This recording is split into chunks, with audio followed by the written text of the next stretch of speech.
Hey guys, and welcome back to another episode of Factorio, sending supporters to space. And we are out here by the biters. We're going to do some clearing. I have a very solid plan of what I want to do this episode. Last episode, I almost want to just forget last episode existed. That was a disaster. I went on a bit of a rant, and I got pretty much nothing done. And you guys let me know that, and that's good. So I'm going to try to do the complete opposite this episode. I'm going to not rant. I have a very clear plan in mind. I'm going to explain the plan while we do stuff, and I hope to get a lot accomplished. So first on the task is clear out these biters to free up this iron patch. Now I could have done the biters off camera, but I figured we haven't done some fighting on episode for a while, so let's do this. And then we're going to build the mega smelter, one block of it, out here in this nice open area where we have access to a copper patch and an iron patch. And we're going to train in from this copper patch and this iron patch to the smelter. We're going to use it to smelt iron and copper. And we're not actually going to use Mojo's Make Everything because A, I kind of want to actually make my own setup, and then B, because it's actually not really fit to make circuits. They're supposed to be imported for his Make Everything. So we may use it down the road, so don't worry if you wanted to see it. But then also, so what we're going to do is we're going to have that smelt the plates, and then we're going to have bot-based circuit production of all three kinds, and then module production, and that is literally just going to chug away on that. The smelter and the circuits from that are just going to make modules. And so I'm hoping this will kind of satisfy both parties, if you will, where we have that setup going, turning away modules, and then we're going to leave this base and, play around with it, make it a little bit better, work on it a little bit, and it's going to be for finishing out science. So I've done a few sciences. I got the military 4, I got the last lab research thing, another bullet damage we can't really do, a minor productivity wouldn't hurt, so let's hop in the tank, let's clear these guys out. So what I want to do is I want to get the mega smelter blueprint imported, and I'd like to get hopefully at least a copper patch tapped. This may be a 25-30 minute episode. We'll see how efficient we are. I'd like to be very efficient. Right now we're completely mowing through these dudes, and I forgot to take out my robots again. So let's stick them in your trash slot. That's a neat little trick, as long as I remember to actually take them away from my trash slot when I go into the base, so they don't get thrown out. But yeah, so I feel like that's kind of a good medium ground or mid ground for myself and the viewers. Some people, they didn't want to see the base go, they wanted to see me keep doing stuff with belts, so that kind of appeases, that point of view a bit. And then for the bots and actually getting modules at any decent rate, that's kind of what this other thing's going to be. Is I've calculated it can produce one mega smelter with iron, like half iron, half copper, or whatever the ratio would be, can do about 3 modules, level 3s a minute, which may not seem like much, but I mean, in an hour, that's 180 modules. That's not bad. It's more than we can do currently. And the thing is, the other advantage, right, is it's not going to be affecting our main base here, our starter base, right?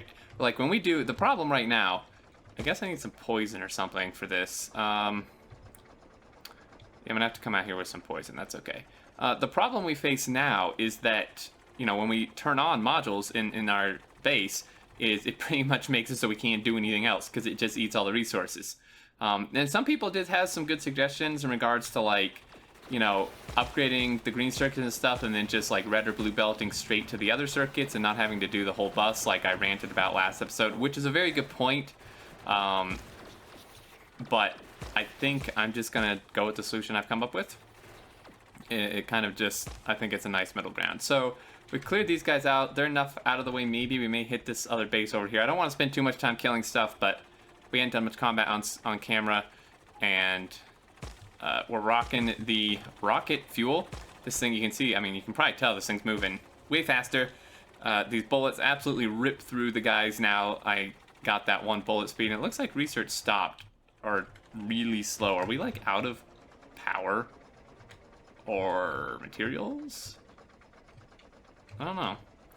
Seems like it's going really, really slow. I mean, it's not like exactly a cheap research, but comparatively, you know, I just knocked out like 2 researches that required 1,000 of each, and they seem to be going a heck of a lot faster than this. So we'll have to see. Now, the Mega Smelter setup will not be fully moduled. I don't have enough modules for it. I have enough modules to pretty much exactly half module it. So, yeah. But the calculations, which I can use his calculator thing to calculate it, and he actually calculated it without any productivity modules, but I will be able to half productivity module it. So, I think that should help a bit. I'm going to go get some coal. I'm going to go check on this research and get some materials. I'm getting the coal so we can make poison capsules to clear the trees. And also, I set up, at the end of last episode, I set up a little logistics chest production area, which I'll show you. It's very straightforward. You know, nothing groundbreaking that you missed. Let me turn my, no, don't steal my bots. Okay, so what's the deal? Red circuits, that's kind of what I thought maybe the issue was. I guess the real question is, why do we have no red circuits? We have no green circuits, because they're just slow. This is what I'm talking about. That's why that research is slow. In fact, let's not do that. Let's get something that doesn't require purples. I think that's what's slowing it down. Is that even? Yeah, because they have no furnaces. Okay. Let the red circuits build up. They were built up when I started research. I guess all the other researches I did kind of ate them all. So let's grab some coal here, and then I'm gonna import the blueprint 5. Are you kidding me, dude? Oh, you're auto trashing. Stop it. This is what I mean. I really wish there was a way to like turn off my auto trash just temporarily. It would be really nice. Okay, so there's that. I'm gonna need to clear out some of this inventory actually, because I'm gonna need quite a few materials here. Could get rid of this red ammo. I will need to defend it, but we're gonna use whatchamadoobie ammo. Does that make sense? Uranium ammo. And also off camera, I expanded the. I forgot to add this. I expanded the nuclear build to what it should be, to like the 16 heat exchangers and such. So do that. Get rid of some of this brick. I'm just looking through here, seeing anything else we may not need. I still need to condense down some of these blueprints. I'm getting around to it. Okay, so what do we need? Well, we need modules. Why do I have like a spare poison capsule? What I'm going to do is I'm going to turn these inserters, because what we don't want this making any more modules from this base. So when I pull these, right, I don't want them continuing to produce. So as far as this inserter knows, he's still full, essentially. And let me grab these modules. So we have 100 speed 3s, which means I can put one essentially every other beacon, because the Mega Smelter build takes actually, ironically, or ideally, 200 beacons.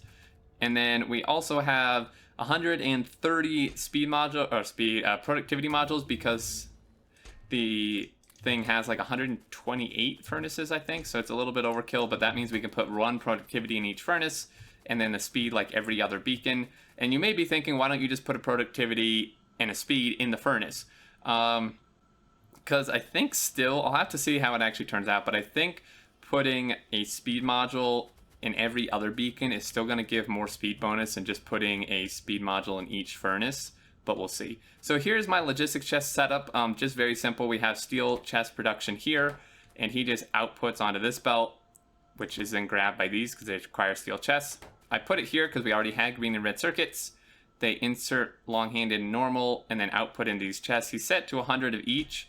I may need more than that. The red circuits may become an issue, so I'm actually going to lower this a little bit to 50. Because I'm gonna take all of them, and then it shouldn't actually require that much. It was part of the optimization thing we did, and I have a list here. Can and Hopewell wrote me up a list. You know, again, I knew most of this stuff. I contributed in terms of thought process and stuff to the build a bit. I guess one thing I should just mention, and I promise it won't be a rant, is some people mentioned that, like, you know, they're disappointed by the fact that I'm just using someone else's smelter and I'm not making my own. Well, the thing is, I'm just gonna be 100% honest with you guys. I am probably not capable of making a smelter as optimized as these guys have made it, and it's actually based on the Mazzuri design, which we use in the 0.15 sim, just highly optimized. But it is based on his design. All right.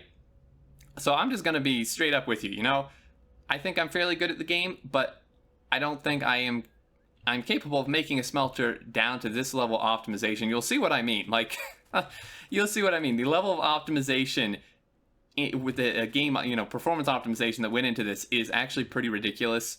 And I don't think I would be able to do that on my own. And I need to be able, like, I need a smelter and other builds that optimize because of the scale we're going on. Now, the other builds, you know, the circuit builds and the science pack builds, I am going to build those myself on camera. I'm not going to use other people's builds. But for the smelter, Can and Hopewell started working on stuff. Hopewell had some ideas and started brainstorming, and I just let him go with it. And it turned out really well. So I'm just thinking here what else we need. We have the furnaces, beacons. I don't think I can actually fit all these beacons in my inventory. We don't need all these cargo wagons at the current time. But we are also, one thing, and I think it kind of compensates for it a bit, is we are still going to use what I would consider a fairly unique train system in regards to the smelters, which I have not really revealed to anybody outside, you know, my testing group. So that is something, you know, of my own that I think is still fairly unique. So let me grab the smelter, or the beacons. They stack in 10s. I really wish beacons stacked higher. So what we're going to do is we're going to utilize the tank. Going to get the tank some fuel, and we're going to grab the beacons if I can find them. And we're just, I'm going to turn him as well, because again, we don't want this chewing through all of our resources. And, you know, I luckily made exactly 200 beacons, and the thing takes 200 beacons. Or not, because we don't actually have that many. Well, no, we do. I saw them in the network. I don't know where they went. There were like 100 and some odd left. Could I get some beacons, game? Like, however many are left in here? Just request all of them? I did set this to 200, right? Yeah, there should be 200 in here. Because, I mean, it had supplies. Oh, jeez. Stay away! Okay, come back, guys. Hey, yo. Let me get to the tank. No! God damn it. I know they can bring it to... Oh, I'm outside the network, aren't I? Alright, fine.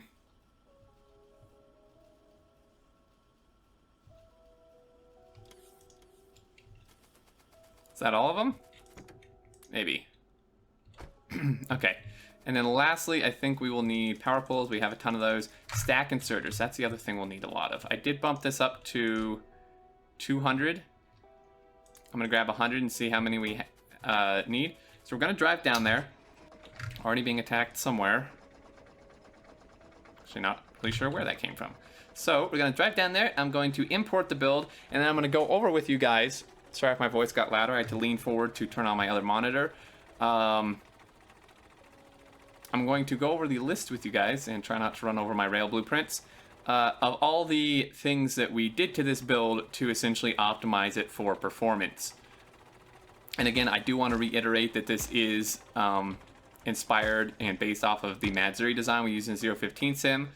And then Hopewell and Can mess around with it for optimizations. I gave my input, and yeah, and this is what we ended up with. So copper is here. I would like it to build it kind of close so it's not like super far out to defend. I think in here would actually probably be good. Okay, unfortunately we cannot use poison capsules on rocks. So we're going to use robots on rocks. And I actually probably didn't need the poison since we're building it out here, but I guess I will to bring the rail lines in. Come on, bots, you can do it. My tank's gonna be right smack dab in the way, I know it.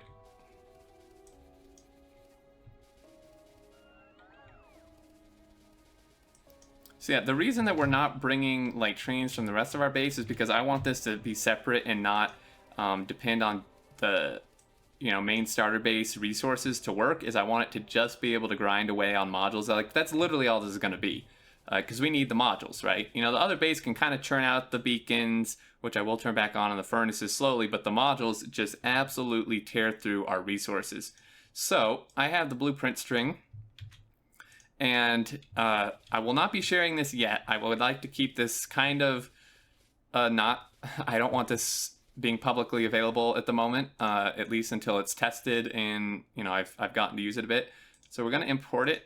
Actually, I should probably make sure I have that. Okay. Here we go. Boom.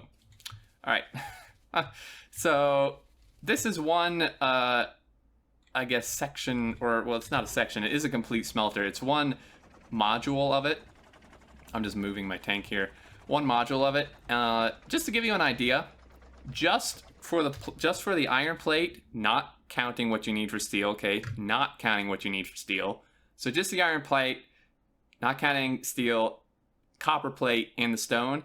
We're gonna need about 20 of these. I did say 20.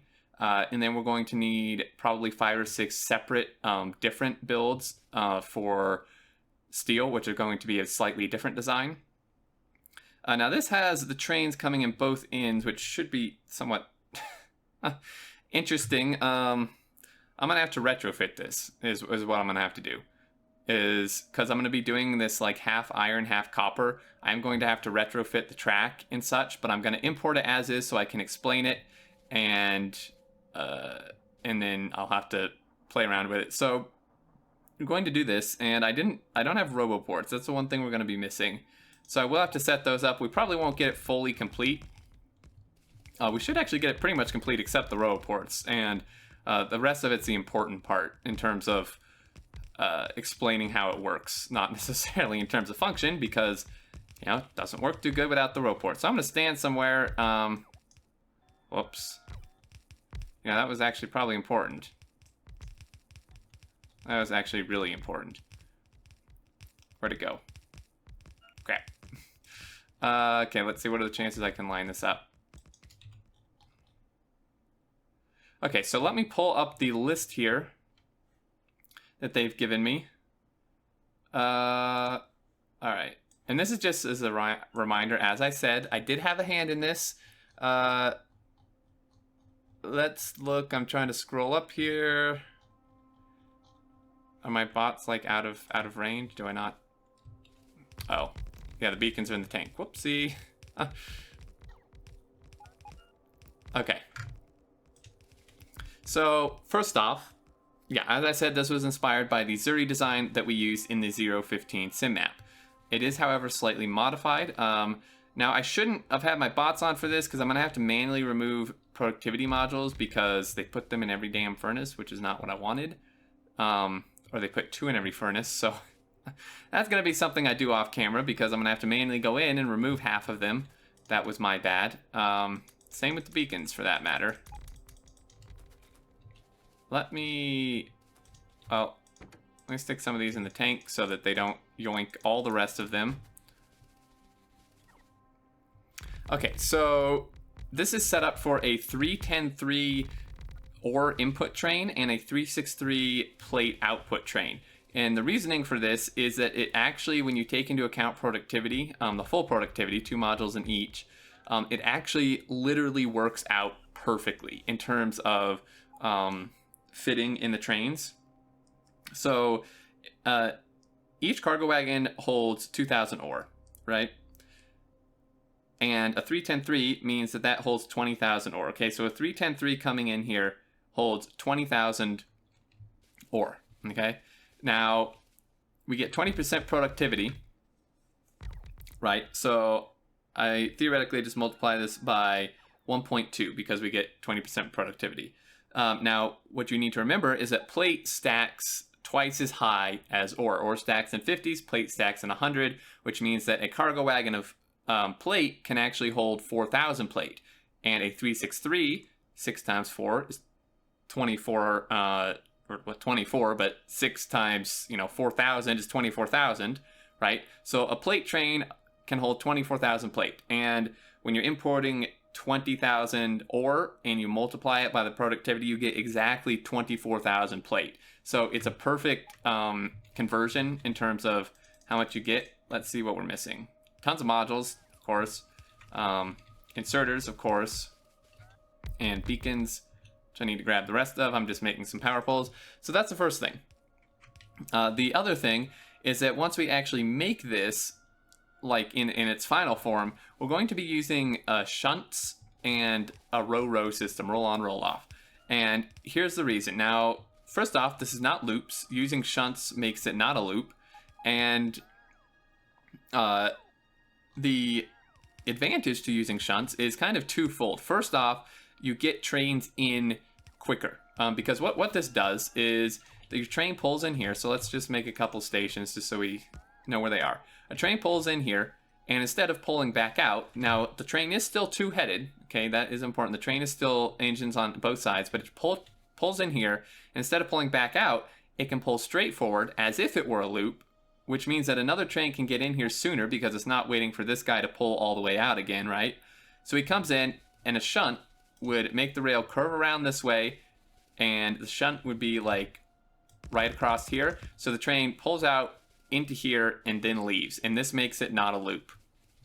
But it works similar to a loop in the fact that it does have increased train throughput. And along with that, the second kind of fold of this is that it reduces bot surges because you get trains in here quicker, which means that there's less downtime, right? So if you don't have good train throughput, so a train will come in and leave, and before another train gets in, all your bots will, you won't have any ore, so your bots will stop. And then when a new train comes in, all the bots will surge out to get stuff, and that creates bot charging issues and then lag issues.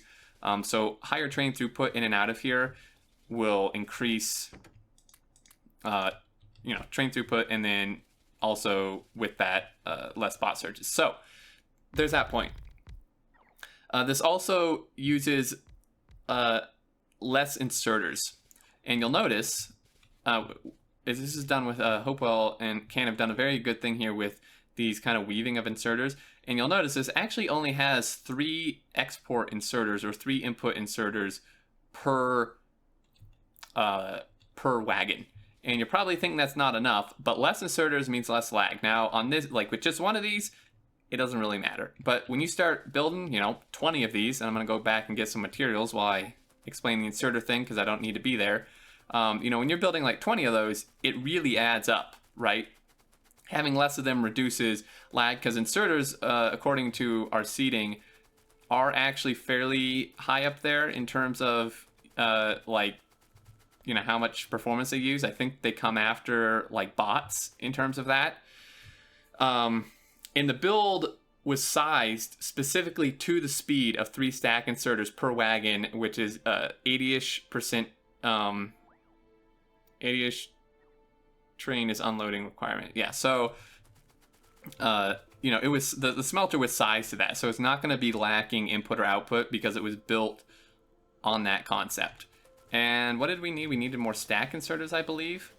I don't think we needed more beacons. I shouldn't have, because I requested pretty much everything that was there. It stopped blinking. And then the modules, again, messed up. I'll have to fix that off camera because that's going to be a huge pain to do. Logistics chest, maybe? I think we may need some more logistics chests. So there's that. And then we'll go into the rest of the optimizations once I get down there, and that'll probably conclude this episode, but I think I would consider this getting quite a bit done. We cleared out the biters, and we pretty much built the mega smelter module. So let's run back down here, because I do need to be here to explain this next point. And I'm explaining this, so that, you can understand why it is the way it is, and also just to explain the optimizations, the performance optimizations went into this, because it is pretty crazy how much detail these guys went into for this. And it may seem like, you know, like super like OCD for it and like unnecessary. And normally, you know, like I said, if you would just build in one or two of these, it may be. Holy shoot, did we already use all of our inserters? This thing uses so many. But when you're building on the scale I need to build, you every little bit counts. It really does. So there's that. The train logistic chests are buffered to either load or unload a full wagon. So he requests 1.3k, he requests 1.3k, and he requests 1.3k, which equals out to be just about 4,000, you know, 3,900 essentially. Or actually exactly that's rounded, 3,000, you know, 1,334, add all three of those together and it's about 4,000. And then these guys have enough slots combined for buffer, enough buffers for one cargo wagon. Okay, so there's that. All the roboports are needed, at least with bot speed 6. It may seem like vast overkill on the roboports, but they are needed for the current bot speed. Once we get higher bot speeds, you can probably remove end ones here, because they, even now, are rarely used, but they are used sometimes. And it helps to minimize the bots waiting to charge as well, which actually is quite a bit of what contributes to like lag with it. And then so we use the 8-to-8 beacon layout. Now this is something Zuri and I and Will and and everyone has gone over, but for anyone who still doesn't know, 8-to-8 beacon layout means that each beacon is hitting eight things, and each building is hit by 8 beacons. Okay, so if you look here and you see number of effect sources, 2 of which are the modules inside, and then 8 beacons. That's how we have 10 effect sources, 8 beacons and the 2 modules inside. So that's what the 8-to-8 beacon layout means, and that's technically optimal. You can do like a 12 to something where you like surround the thing in beacons, but in terms of space efficiency and stuff, it's not as good as this type of layout. And you may be wondering, why is this build tapered? And these last few points is, and I know I'm not building, but I think this is really worth explaining. The reason, and this is where we get into like the super optimizations of this, the reason this build is tapered, right, where we have shorter rows on the bottom than on the top, is for bot travel. So, you know, furnaces closer up can be farther to the sides because they're closer, you know, to the actual materials, whereas the ones on the end are farther vertically from this, so we've brought them in horizontally to make up for that, and it does help with bot travel distance, or travel time rather. And you may notice that we are sharing requesters. Now this is something Hopewell came up with, and we're not 100% sure on this, but the reasoning behind the reduction in chest is to we think it better utilizes the bot cargo size amount, right? Because the bots have they can carry, I think, 3 items, and we kind of, our theory is that having fewer chests better utilizes that carry amount, since they're going to, you know, fewer places.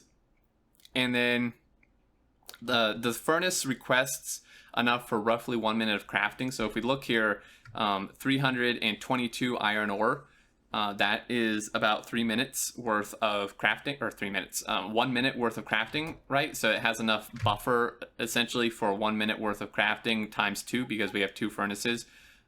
So 322 is a minute for each essentially total. And then the furnace providers provide enough in total to fill a plate train total. So all of these combined, like, it limits to only a few stacks, but where they share, it's more. So the ones on the ends are limited to 2 stacks, and then the shared ones are limited to 4 stacks here.